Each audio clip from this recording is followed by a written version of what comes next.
శ్రీ మహాగణాధిపతయ నమ. ఐం మహాసరస్వత్యే నమ. శ్రీ లలితాంబికాదేవియే నమ.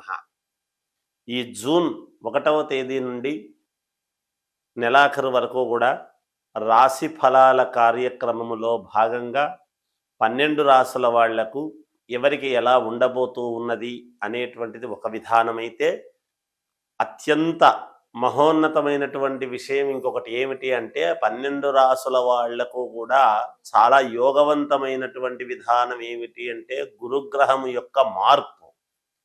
ఈ సంవత్సరము గురువు రాజైనాడు. మనము పంచాంగ శ్రవణములో చెప్పుకున్నాం.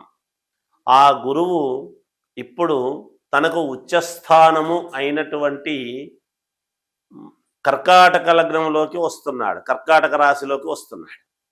అలా రావడము వలన ఏమిటి, కర్కాటకంలోకి మిథునము నుండి కర్కాటకంలోకి గురువు ఎప్పుడైతే వస్తున్నాడో గురువుకు ఇది మహోన్నతమైనటువంటి స్థానం, అంటే ఉచ్చస్థానం.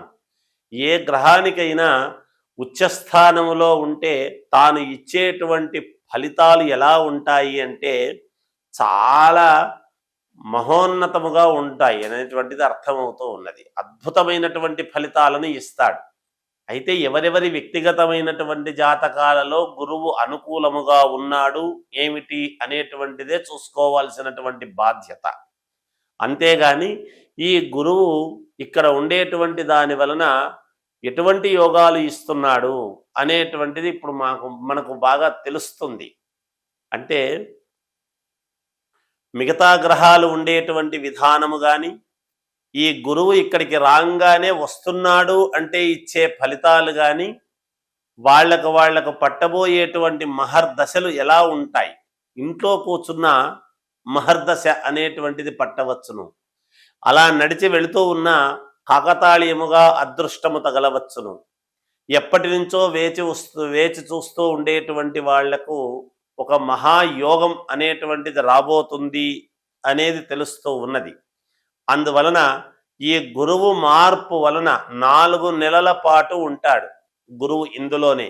ఈ 4 నెలల పాటు ఎలా ఉండబోతుంది అనేటువంటిది కూడా ఉంటుంది. అందులో భాగంగానే ఈ జూన్ మాసం అంతా కూడా ఎవరెవరికి 12 రాసుల వాళ్లకు గురువు ఇచ్చేటువంటి యోగాలు ఎలా ఉంటాయి, ఏదైనా గురుగ్రహము యొక్క ఫలితాలు అద్భుతముగా ఉండబోతాయి ఎప్పుడూ కూడా. ఎందుకంటే గురువు చాలా ముఖ్యమైనటువంటిది జాతకాలు. మిగతా గ్రహాలు కూడా ముఖ్యమే, కాదని కాదు.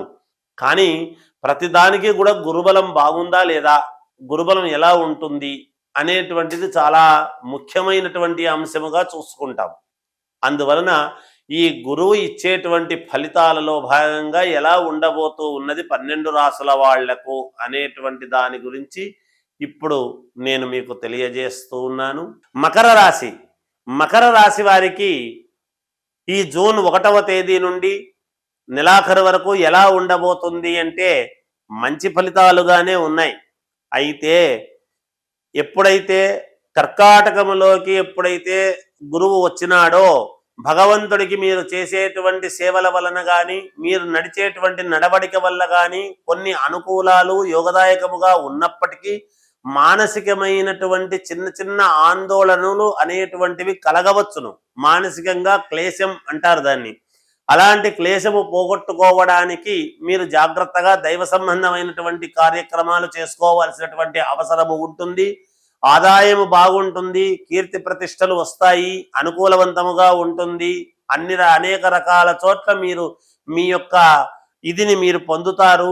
అందరి మన్ననలు పొందే అవకాశం ఉన్నది. ఉన్నతమైనటువంటి చోటికి మీ ప్రయాణాలు ఉంటాయి, అందరి ఆదరణ పొందుతారు. కానీ ఎవరో ఒక చిన్న మాట అనేటువంటి అన్నదాని వలన మీరు ఇబ్బంది పడేటువంటి పరిస్థితులు గోచరిస్తూ ఉంటాయి గాక. కుటుంబ సౌఖ్యము అనేటువంటిది ఉన్నది. ఇంట్లో శుభకార్యాల గురించి ప్రయత్నాలు చేసి విఫలం అనేటువంటిది జరగవచ్చునేమో అనేది తెలుస్తూ ఉన్నది. ఉండేటువంటి పరిస్థితులు గ్రహస్థితుల యొక్క దృష్ట్యా ద్వితీయములో రాహు ఉండేటువంటి దాని వలన కొంతమందికి మేలు, కొంతమందికి చిన్న ఇబ్బందులు కలిగేటువంటి పరిస్థితులు. ఆదాయము అనేటువంటిది పొందే అవకాశాలు ఉన్నాయి, కానీ నిదానముగా పొందవచ్చునుగాక. అధిక శ్రమ అనేటువంటిది ఉంటుంది.